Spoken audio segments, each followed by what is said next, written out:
मैं आपके बारे में जाने और यहाँ आए तो सर्जरी में सर कोई तकलीफ नहीं हुई, सब काम कर लेता हूँ। दौड़ना भागना खेलना कूदना कर लो तो जी सर। सीढ़ी चढ़ना उतरना जी सर। नीचे बैठना।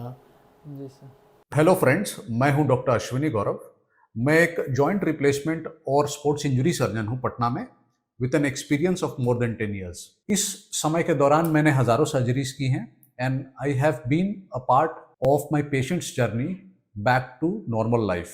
मेरी स्पेशलाइजेशन है हिप और नी जॉइंट रिप्लेसमेंट सर्जरीज और स्पोर्ट्स इंजरी सर्जरीज में, और I work with a goal to help in recovering my patients as quickly and as good as possible. आज हमारे साथ है विपिन। विपिन पूर्णिया का रहने वाला है, एक यंग लड़का है, अभी इसकी उम्र 21-22 साल है, और विपिन हमारे लिए एक खास पेशेंट भी है। जब 2020-2021 में सारे तरफ कोरोना फैला हुआ था, तो जून 2021 में एक एक्सीडेंट के कारण विपिन की कूल्हे की हड्डी टूट गई थी। अनफॉर्चुनेटली जिस वक्त ये हड्डी इसकी टूटी और हॉस्पिटल जाने या किसी भी क्रम में उसी वक्त कोरोना भी हो गया। विपिन की जो हड्डी टूटी थी, आप अगर देखेंगे तो कूल्हे में दो हिस्से होते हैं, एक कटोरी का हिस्सा और एक उसके अंदर बॉल होता है। तो इसके कूल्हे की कटोरी की हड्डी टूट गई थी। अगर आप देखेंगे तो ये विपिन का पेल्विस का सीटी है।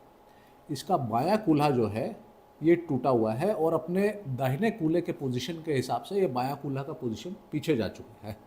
इसी पेल्विस को अगर हम लोग पीछे साइड से देखते हैं तो ये इसके पीछे में इसका दायां कूल्हा जो है ये पीछे की कटोरी की हड्डी को टूट कर बाहर निकल गया है। जो पीछे की हड्डी होती है वो टूट के उसके टुकड़े हैं, कुछ फ्रैक्चर यहाँ पर भी है। तो ये जब हम लोग इसको एक्सरे में भी देखें तो इसको dislocation, posterior dislocation of hip बोला जाता है।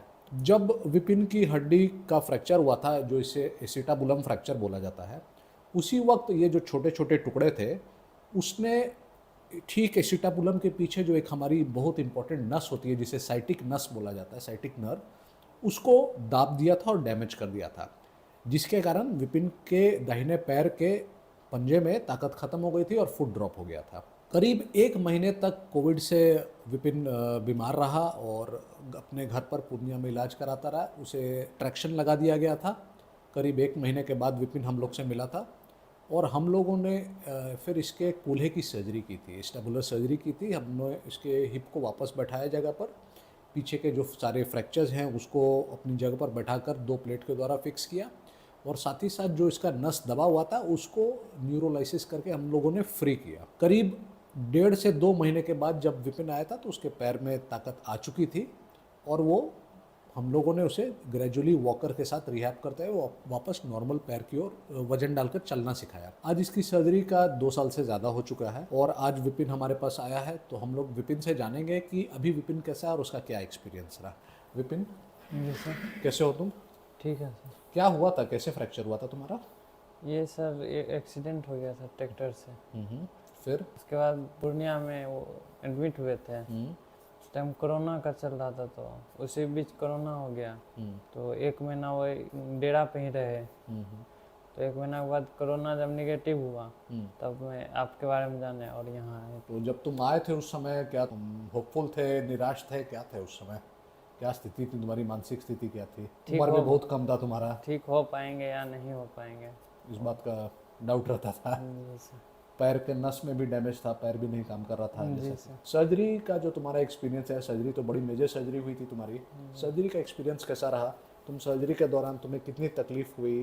क्या जो एक्सपेक्ट कर रहे थे उस तरह से हुआ? क्या एक्सपीरियंस था, बताओ। सर्जरी में सर कोई तकलीफ नहीं हुई। कोई तकलीफ नहीं हुई थी, सर्जरी आराम से हुई थी। सर्जरी के बाद जो हिप बैठा दिया गया तो कुछ तकलीफ में जो कूल्हे चलाने में मुश्किल होता है वो उसमें पेन में रिलीफ हो गया था। जी सर। कितने दिन तक बिस्तर पर थे? 1 महीना ही रहे। 1 महीना बिस्तर पर रहे, जी सर। फिर वॉकर वगैरह लेके चलना फिरना शुरू जी किया। सर। नॉर्मल चलते चलते कितना समय लगा? नॉर्मल सर 2 महीना। 2 महीना वापस नॉर्मल चलना शुरू कर देते हैं। और पैर में ताकत कब आई? 2-2.5 महीना 2-2.5 महीने में ताकत आ गई थी। तो अभी तो इतना समय बीत गया है, अभी कैसे हो? अभी सर बिल्कुल ठीक है, अभी क्या कर पाते हो? सब काम कर लेता हूँ। दौड़ना भागना खेलना कूदना कर लो तो जी सर। सीढ़ी चढ़ना उतरना, जी सर। नीचे बैठना। जी सर। और अभी पढ़ाई कर रहे हो, ट्रेनिंग ले रहे हो ना, अभी तो तुमने बताया था। जी सर। हाँ। तो अभी जैसे अगर कूल्हा डैमेज किसी का हो जाए तो लोग घर पे रह जाते हैं, बेड रिडन हो जाते हैं। तो अभी तो तुम्हारा कूल्हा अच्छा हो गया है। आज हम लोग एक्सरे भी कराए, एक्सरे भी काफ़ी अच्छी है आज की विपिन की, और एक नेचुरल हिप एक्चुअली इसका बन चुका है। जैसा इसका दाहिना साइड है वैसा बायां साइड है, एक बिल्कुल सेम। तो जो हिप तुम्हारा नेचुरल है, तो अब तुमको लगता है कि तुम एक नॉर्मल लाइफस्टाइल जो तुम सोचते हो कि हम करना चाहते हैं जी सर। कर सकोगे? कोई तुमको रिस्ट्रिक्शन लगता है, कोई परेशानी लगती है उसको सोच के? सोचते भी नहीं उस बारे में? चलो अच्छी बात है। तो आज हम लोगों ने जाना कि टाइमली इंटरवेंशन करने से जो खराब फ्रैक्चर्स होते हैं, जिसमें अक्सर ही लोग निराश हो जाते हैं, उसका भी अच्छा रिजल्ट हो सकता है और वापस बैक टू नॉर्मल लाइफ जा सकता है। विपिन काफ़ी यंग है और हमको लगता है कि आगे काफ़ी अच्छा करेगा।